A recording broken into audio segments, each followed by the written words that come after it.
ગુજરાતની અંદર એક તરફ ચોમાસું નબળું ચાલી રહ્યું છે, વરસાદ નથી આવતો એટલા માટે ખેડૂતો હેરાન થઈ રહ્યા છે. બીજી તરફ જે પિયત માટે જે સરકાર દ્વારા પાણી આપવામાં આવી રહ્યું છે તે પણ ક્યાંક ખેડૂતોને સમયસર નથી મળતું. બીજી બાજુ ખાતરના ભાવ વધી રહ્યા છે, તો બીજી બાજુ એ પણ જોવામાં આવી રહ્યું છે કે ખેડૂતો છે ખાતર માટે લાંબી લાઈનો લગાવીને બેઠા છે. એક તરફ ખેડૂતો છે વીજપોલ બાબતે વિરોધ પ્રદર્શન કરી રહ્યા છે અને હવે આ તમામ બાબતે સીધા જ સવાલ કરવામાં આવ્યા છે અને કહી દેવામાં આવ્યું છે કે ભારતીય જનતા પાર્ટીના નેતાઓને કહી દેવાનું છે કે વિકાસના નામે હવામાં વાતો કરવાનું બંધ કરો અને ખરેખર ખેડૂતો માટે કામ કરો. નમસ્કાર, આપ જોઈ રહ્યા છો નિર્ભય ન્યૂઝ અને હું છું આપની સાથે રિદ્ધિ.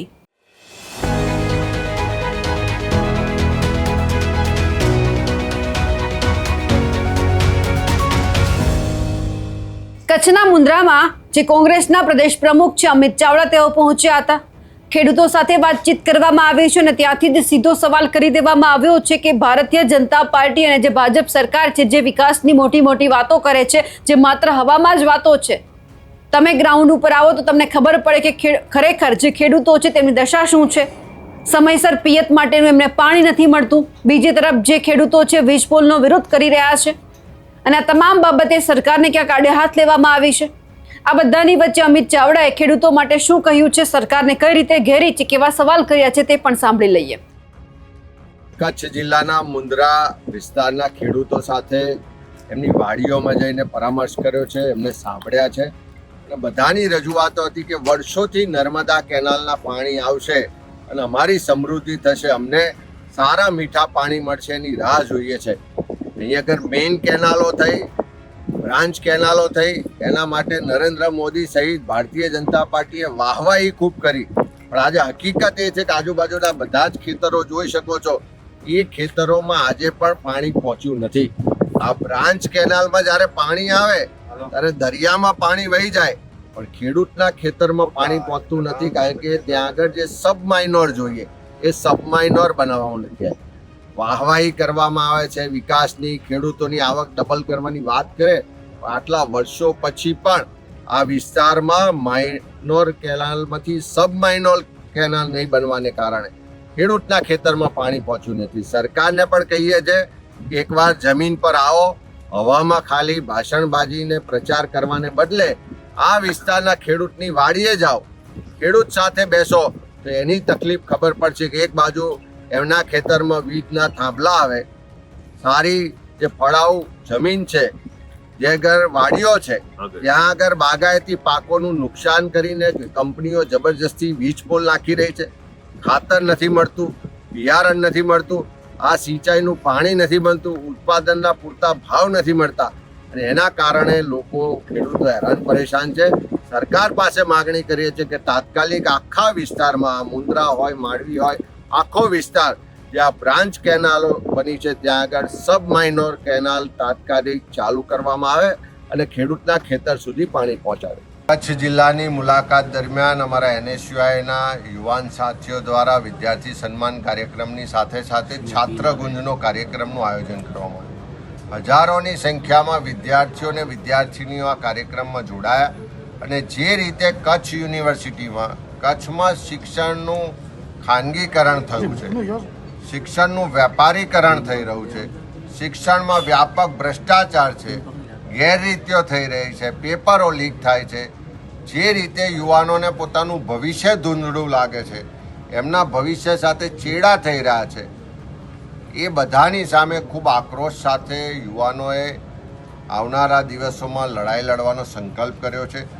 NSUIના નેતૃત્વમાં આખી શિક્ષણ વ્યવસ્થામાં જે ભ્રષ્ટાચાર છે, જે પરીક્ષા વ્યવસ્થા ફેલ થઈ ચૂકી છે, જે શિક્ષણ સંસ્થાઓનું ભગવાકરણ થયું છે, જે કચ્છ યુનિવર્સિટીમાં વ્યાપક રીતે ગેરરીતિઓ અને ભ્રષ્ટાચાર થાય છે, એના સામે લડાઈ લડવામાં આવશે.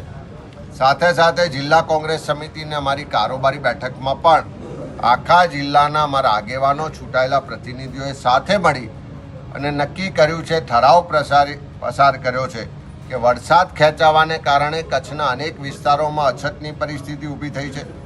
પીવાના પાણીના પ્રશ્નો છે, ઘાસચારાની સમસ્યાઓ છે, રોજગારના પ્રશ્નો છે, તો સરકાર તાત્કાલિક અછત જાહેર કરે, એની માટેની રાહતો આપે, ઘાસચારો આપે અને સાથે આખા કચ્છમાં જે કાયદો વ્યવસ્થાની પરિસ્થિતિ કથળી છે, દારૂ ને ડ્રગ્સ ચારે બાજુ બેફામ રીતે વેચાય છે, હપ્તાખોરીને કારણે કોઈનો અંકુશ નથી રહ્યો, કરોડો રૂપિયાનો હપ્તો અહીંયાથી દારૂ ને ડ્રગ્સમાંથી દર મહિને અહીંના પોલીસ તંત્રથી લઈને ગાંધીનગર મુખ્યમંત્રી ને હોમ મિનિસ્ટરના કાર્યાલય સુધી પહોંચે.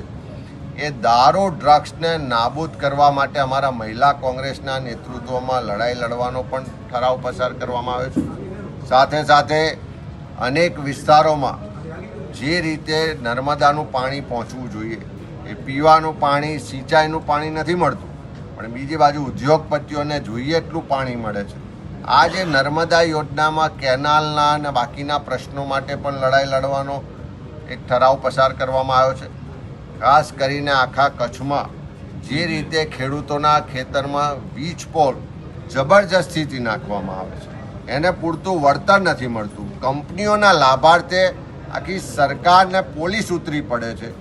એ ખેડૂતોના હક માટે, એના અધિકાર માટે, એના ન્યાય માટેની લડાઈ લડવાનો પણ સંકલ્પ કર્યો છે. એના માટે પણ ઠરાવ પ્રસારિત કર્યો છે. સાથે સાથે આખા કચ્છમાં જે ભાજપના નેતૃત્વમાં ભાજપના નેતાઓ સંચાલિત સહકારી સંસ્થાઓ છે, ખાસ કરીને દૂધ સંઘ છે, એમાં મોટા પ્રમાણમાં ભ્રષ્ટાચાર છે. એમાં પશુપાલકોને એનો જે ઉત્પાદન છે દૂધનો પૂરતો ભાવ નથી મળતો, બોનસ નથી મળતું. એ પ્રજાના પશુપાલકોના સભાસદોના પૈસા બેફામ રીતે એમના કાર્યક્રમોમાં વાપરવામાં આવે છે. એની સામે પણ ખૂબ આક્રોશ છે. એની સામે પણ આંદોલનનો ઠરાવ પ્રસારિત કરવામાં આવ્યો છે.